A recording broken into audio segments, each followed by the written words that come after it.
Today, we gather here with a fantastic panel to discuss how policymakers can develop policies to accelerate the translation of science to real-world applications.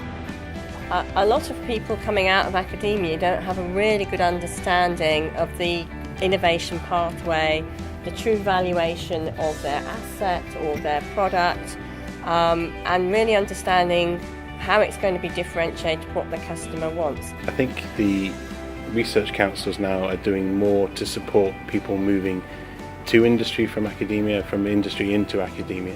So we can hopefully get a better understanding on both sides about what it means to be an academic and do science in universities and science in industry.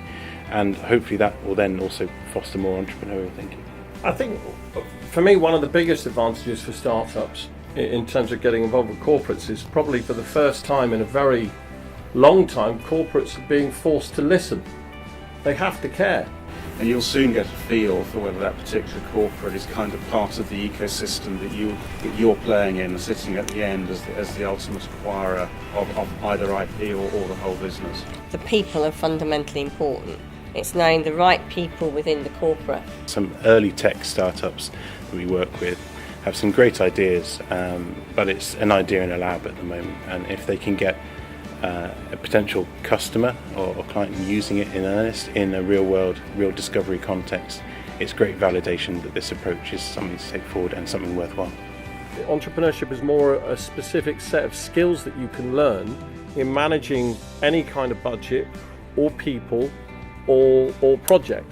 What policies could be advised to help existing startups maintain as well as initiate collaborations?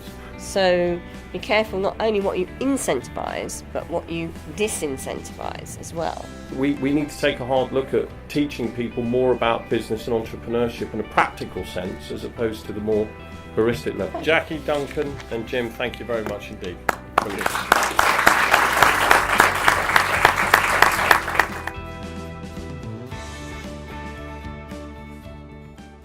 Business and science innovation now and entrepreneurship are all one package. And the fast-moving economy that we're in at the moment and the ever-changing workplace and the pressure on big corporates particularly to innovate day in and day out to keep up or become obsolete over time mean that it's never been more important to stay focused in these areas. I think the fundamental, most important thing when it comes to having a successful collaboration and a successful partnership is communication. From the start, having a shared vision on what it is you both want to achieve and working towards the same goal and keeping that dialogue open throughout the collaboration. I think if you set out your stall very early of what you want and what you need and you're able to communicate that very clearly with the corporate, it's going to lead to a much easier relationship over time where expectations are measured. Although most of the research that is carried out will not lead to things that will change society or create wealth, you hope that there will be a fair proportion of what we fund drive innovation and have some benefit for society. I think it's been a very interesting event. It's been the first one I've come to. Very interesting to hear a lot of different perspectives, people coming from research, people coming from big industry, people coming from venture capital like me. And I think we all occupy different points on the value chain, and as I said a minute ago, the whole ecosystem has to function for spin-outs and startups to make it through to success. So I think it's been a very interesting debate this evening. Well, actually, I have to say I've been really surprised and pleased that I hadn't heard of Innovation Forum before you asked me to speak. I think it's a great organisation. I didn't realise how global it was.